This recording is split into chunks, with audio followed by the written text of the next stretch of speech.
Scott Detrow is a congressional reporter for NPR. He joins us now. So, Scott, I'm curious how the president's attacks on members of Congress this week are impacting his efforts to cut taxes. Well, think about how tough it was to pass health care. Obviously, it was so tough that Republicans never could pass a repeal of Obamacare.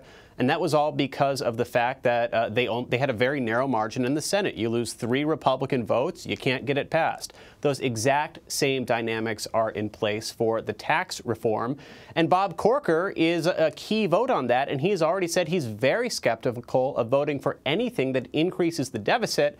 Looks like almost any plan that Republicans put forward would increase the deficit. So this is someone who's indicating he could be a no vote. And the President of the United States spends the days from that first warning from Corker until now engaged in a public feud with him. So it seems like that's one real way to solidify a no vote and give yourself an even narrower margin to get something through. So if Corker appears against this, do other Republicans share those same views?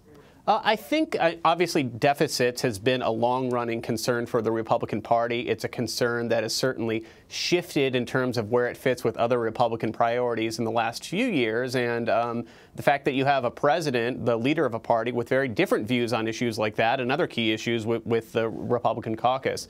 But I think, again, it's the same dynamic that you saw with health care. Even though almost every Republican agrees with the general idea of cutting taxes, different lawmakers have different priorities. You have Rand Paul as another hardline conservative, libertarian type approach who's going to be hard to convince to vote yes unless he's pretty satisfied with the bill.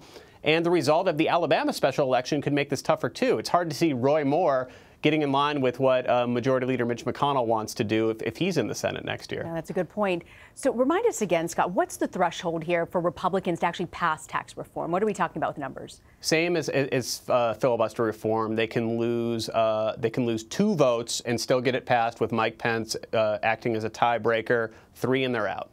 3 and they're out. Okay, and so 2 Senate Democrats actually attended the president's previous tax events in North Dakota and Indiana. Are they on board for this tax plan? That's true. And you make a good point that President Trump has been wooing Senate Democrats in a way that never really happened to begin with the Obamacare repeal efforts. So possibly you could see maybe a Heidi Heitkamp, maybe a Joe Manchin being open to the idea. But that's still big picture. We haven't seen the details yet, and Democrats have been really pushing on the idea that if this does not prioritize middle-class voters, middle-class taxpayers, as President Trump is promising, they're going to be hard to convince to be on board. But I think expect that pressure to continue on Heitkamp, on Donnelly in Indiana, and Manchin in West Virginia. Yeah, some people were scratching their heads when he reached out to them, but you kind of seeing he's trying to make the math work, it seems. Yeah. I want to ask you, Scott, also, I want to turn to health care before I let you go. The president says he's going to be taking executive action on health care. What do we know about this? Well, one thing to keep in mind is that what President Trump is promising when it comes to health care is often very different from the actual product. He has teased that he's going to sign an executive order that makes it easier to sell insurance across state lines. Of course, this comes after several different repeal efforts would have allowed states to set their own rules and make it very hard to go across state lines. But it looks like he's going to relax the rules for these so-called association plans where business groups can band together and create insurance proposals. There's limited action for that right now in the current Obamacare setup.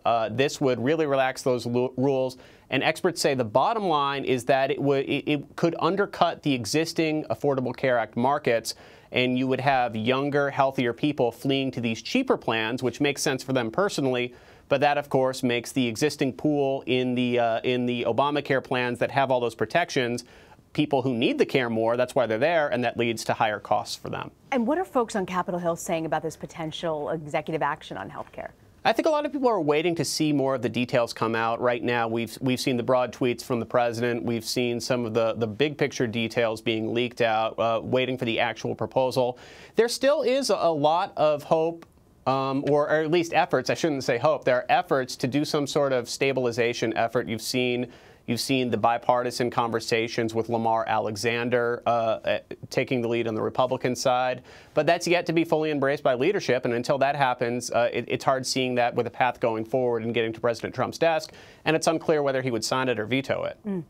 We also know the president said this week that the U.S. was on the wrong path, but he's putting his foot forward onto a new path when it comes to North Korea. Yeah. I want to read you a new poll. It says 65% of Americans think that the president's comments have actually made the situation worse, and only 8% said that he's made the situation better. When you look at those numbers, how significant is that? Does that factor into any of the debates in the White House over this issue?